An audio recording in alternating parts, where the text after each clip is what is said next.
जय भोले की दोस्तों, the incredible vlogger and explorer channel पर आपका स्वागत है।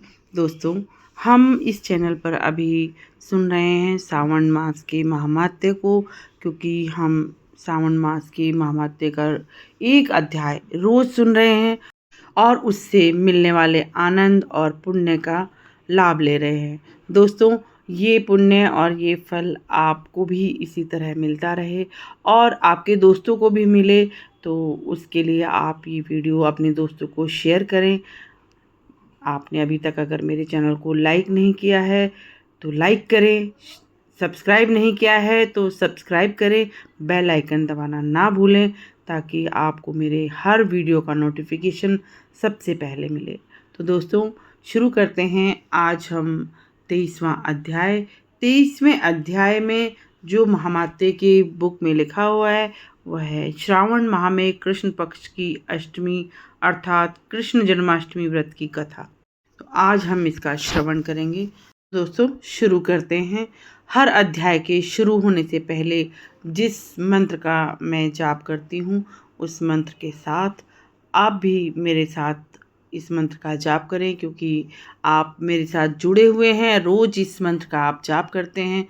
जैसा कि मैं आपको हर वीडियो में बताती हूँ कि यह मंत्र भगवान शिव को बहुत प्रिय है और इस मंत्र को कम से कम दिन में एक बार आप अवश्य कहें ताकि भगवान शिव आपसे प्रसन्न हों। और बाकी आपकी जितनी इच्छा है, जितनी श्रद्धा है, आप इसको 5 बार, 21 बार, 51 बार, 108 बार, जितनी भी आपकी श्रद्धा है, आप अपनी श्रद्धा अनुसार इसका उच्चारण करें। तो एक बार आप मेरे साथ इसका उच्चारण करें, उसके बाद हम शुरू करेंगे अध्याय 23। कर्पूरगौरं करुणावतारं संसारसारं भुजगेन्द्रहारं सदा वसन्तं हृदयालु वन्दे भवं भवानी च सहितं नमामि, भवं भवानी च सहितं नमामि। दोस्तों, भगवान शिव आपके ऊपर अपनी कृपा यूं ही बरसाए रखें। अब हम शुरू करते हैं अध्याय 23। भगवान सदाशिव बोले, हे वत्स सनत कुमार, श्रावण माह की कृष्ण पक्ष की अष्टमी की अर्धरात्रि को वृष चंद्रमा में इस योग के आने पर देवकी ने कारागृह में वासुदेव पुत्र कृष्ण को जन्म दिया। वैसे सिंह राशि का सूर्य पड़ने पर उत्सव का आयोजन किया जाना चाहिए।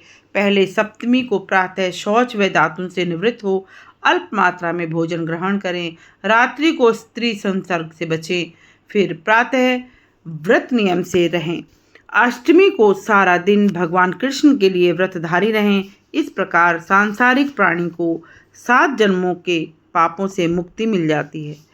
पापों से मुक्त हो गण सहित वास करना ही व्रत कहलाता है। अष्टमी वाले दिन उपासक को तिल सहित पवित्र नदी में स्नान करना चाहिए। शोभन प्रदेश में देविका का सूतिका ग्रह स्थापित कर उसे विभिन्न प्रकार के फूलों से सज्जित कर वहां पर कलश रख उसको फलों से सजाकर पुष्प, चंदन, अगरू, धूप तथा दीपों की माला से शोभायमान बनाएं। नृत्य वाद्य गायन से कृष्ण कीर्तन करें। दीवार के एकदम मध्य में षष्ठी देवी के साथ कृष्ण भगवान को स्थापित करें। अपनी अर्थ योजना के अनुसार यह प्रतिमा मिट्टी, तांबे, पीतल, चांदी अथवा सोने की बनवानी चाहिए। यह सभी प्रकार से रंगी हुई हो। ऐसी सर्व लक्षण वाली प्रतिमा के साथ शैया पर प्रसूता की प्रतिमा भी स्थापित करें। उस प्रसूता प्रतिमा के साथ बाल कृष्ण को भी स्तनपान कराते हुए दिखाएं। प्रसूता और बाल कृष्ण के समक्ष देव, यक्ष, विद्याधर तथा अमरों को भी हाथ जोड़े ये मूर्ति स्वरूप अंकित करवाएं। साथ ही तलवार ढाल लिए हुए वासुदेव को भी स्थापित करवाएं। उन वासुदेव में कश्यप की देवकी में अदिति की और बलदेव में शेषनाग का भाव हो। नंद, दक्षपति, ब्रह्मा, गर्ग, गोपियां, अप्सराएं, लाल देव नेमी, गोपदेव, काल नेमी और उसके भेजे हुए असुर वृषासुर, धेनु, कवलु या पड़ी तथा अन्य सुर या असुर भी वहां पर चिन्हित किए जाने चाहिए। भगवान कृष्ण द्वारा अपने जीवन काल में किए गए कृत्य भी भली प्रकार से लिखकर पूजित किए जाने चाहिए। लगातार वेणु वीणा निनाद के साथ गाती हुई अप्सराओं द्वारा पूजित होती हुई तथा श्रृंगार तर्पण दधि कलश दूर्वा आदि धारण किए हुए सुरों से सेवित प्रसन्न वदन वाली देवकी अपने पुत्र सहित प्रसन्न वदन शैया पर विश्राम करती हुई दिखलाए। विश्व ज्ञाता को पाप नाशवान मान शुरू में प्रणव और आखिर में नमः लगाकर चतुर्थयंत सहित भिन्न भिन्न नाम से कीर्तन करें।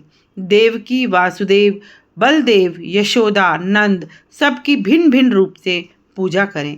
चंद्रमा के आकाश में उदित होने पर प्रभु को याद करते हुए उसे अर्घ देते हुए उच्चारें, हे क्षीरोदार्णव संभूत अत्रिगोत्र समुद्भव, आपको बारंबार प्रणाम है। हे रोहिणी नंदन, आप मेरा यह अर्घ स्वीकार करें। देवकी यशोदा यशोदानंद चंद्रमा रोहिणी व कृष्ण बलदेव का विधि विधान से पूजन करें। इस भांति यह संसारिक प्राणी सब प्रकार के भोग उपभोग की वस्तुओं को पा जाता है। यह कृष्ण जन्माष्टमी व्रत 1 करोड़ एकादशी उपवासों से भी अधिक श्रेष्ठ है।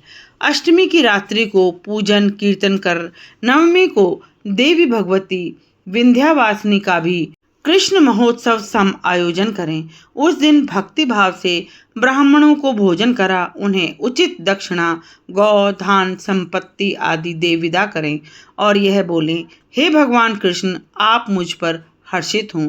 मैं गौ तथा ब्रह्माय रक्षक वासुदेव को प्रणाम करता हूँ। सर्वत्र शांति हो व सबका कल्याण हो, ऐसा बोलकर विसर्जन करें। तब मौन धारण कर रिश्तेदारों के साथ स्वयं भी भोजन ग्रहण करें। उस प्रकार जो प्राणी प्रत्येक साल यह उत्सव इस प्रकार मनाता है वह निरोग एवं असाधारण सौभाग्यशाली बनता है। वह अपने सभी परिवार सहित मरणोपरांत वैकुंठ पाता है। शंकर जी बोले, हे पुत्र, अब मैं तुमको उद्यापन विधि विस्तार से कहता हूँ, जो इस प्रकार है। उद्यापन किसी भी दिवस नियमानुसार मनाएं।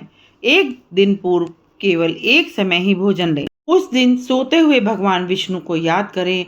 भोर तथा संध्या को ब्राह्मणों को स्वास्तिक वाचन करवाकर आचार्यों को नियुक्त कर ऋत्विजों का पूजन करें। धन की कृपणता छोड़कर एक आधा या चौथाई पल की सोने की मूर्ति स्थापित करवाकर मंडप में उनके साथ ब्रह्मा या अन्य देवों को भी स्थापित करवाएं।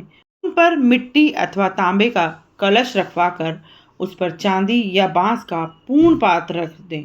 उसे कपड़े से ढककर उपवासक को उस पर वैदिक या तांत्रिक मंत्रों की सहायता से 16 उपचारों से पूजा करनी चाहिए। देवकी के साथ साथ प्रभु को भी अर्घ देना उचित है। शंख में पवित्र जल फल फूल व चंदन डालकर नारिकेल फल के साथ पृथ्वी पर जानू के बल झुककर बैठते हुए बोले, हे प्रभु, हे मुरारी, हे कृष्ण, आपका पृथ्वी रक्षा हेतु भूमि पर अवतार हुआ है। कौरवों के विनाश के लिए आप पृथ्वी पर अवतरित हुए हैं। आप मेरी इस तुच्छ भेंट को स्वीकार कर पहले कही गई विधि से उपवासक को चंद्रमा के लिए अर्घ देना चाहिए और बोलना चाहिए, हे जगन्नाथ, हे प्रभु, हे देवकी तनय, हे वासुदेव पुत्र, हे अनंत, आपको प्रणाम है। आप मुझे संसार सागर से पार लगाएं। इस तरह प्रभु से विनती कर रात्रि जागरण भी करें। आने वाले दिन प्रातः प्रभु पूजा करके श्रद्धा भाव से मुख्य मंत्र से पायस तिल और शुद्ध घी से 108 बार होम करके फिर पुरुष सूक्त से हवन करना अनिवार्य है।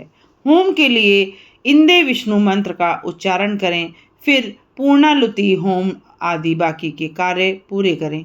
आचार्य की पूजा के लिए भूषणाच्छादन का प्रयोग करें। व्रत पूरा होने पर उन्हें एक कपिला गाय दक्षिणा में दें।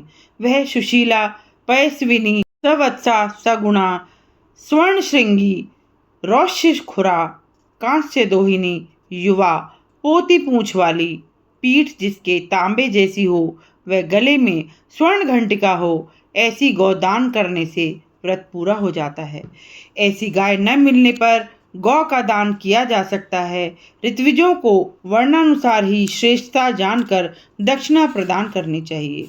8 ब्राह्मणों को प्रेम सहित एक चित हो भोजन देना चाहिए और 8 जल से परिपूर्ण कलश भी दान में दें। तब उन ब्राह्मणों से आज्ञा लेकर अपने रिश्तेदारों सहित स्वयं भी आनंद पूर्वक भोजन ग्रहण करना चाहिए। शंकर जी बोले, हे वत्स, इस विधि से व्रत एवं उद्यापन करने से प्राणी सब दोषों से मुक्त हो जाता है।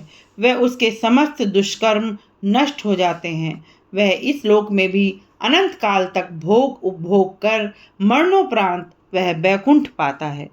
तो यहाँ पर 23वां अध्याय समाप्त होता है। भगवान शिव आपके ऊपर अपनी कृपा यूं ही बनाए रखें। भगवान कृष्ण आपके ऊपर इसी तरह से अपना आशीर्वाद रखें, इस तरह की कामना मैं करती हूँ। और वीडियो का समापन मैं इस मंत्र के उच्चारण के साथ करती हूँ। आप भी मेरे साथ इसका उच्चारण करें। कर्पूरगौरं करुणावतारं संसारसारं भुजगेन्द्रहारं सदा वसन्तं हृदयालुवन्दे भवं भवानी च सहितं नमामि। भवं भवानी च सहितं नमामि। दोस्तों, जैसा कि मैंने आपको वीडियो के शुरू में भी बताया है, आप इस मंत्र का जाप दिन में एक बार अवश्य करें और बाकी जितना हो सके अपनी श्रद्धा अनुसार करें। इसके बाद हम ओम नमः शिवाय का 3 बार जप करेंगे। दोस्तों, आप ओम नमः शिवाय का हर समय रटन कर सकते हैं। आप भगवान को सुमिरन कर आप उनका आशीर्वाद और मनोवांछित फल पा सकते हैं। दोस्तों, मेरे साथ 3 बार, सिर्फ 3 बार ओम नमः शिवाय का जाप करें। फिर उसके बाद हम ओम का जाप करेंगे। ओम नमः शिवाय, ओम नमः शिवाय, ओम नमः शिवाय। दोस्तों, अब इसके बाद हम ओम का जाप करेंगे। ओम सब मंत्रों का सार है। सब मंत्र ओम में ही समाये हुए हैं। ओम अपने आप में एक संपूर्ण मंत्र है। तो आप लंबी और गहरी सांस लेते हुए मेरे साथ एक बार ओम का उच्चारण करेंगे। ओम का उच्चारण करते समय आप अपनी रीढ़ की हड्डी को एकदम सीधा रखेंगे। लंबी और गहरी सांस लेते हुए ओम का उच्चारण शुरू करते हैं।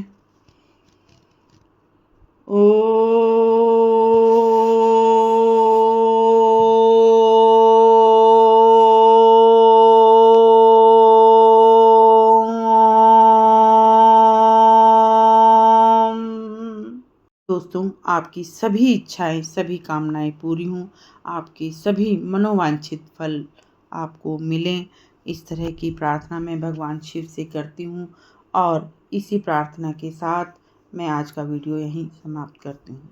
जय भोले की।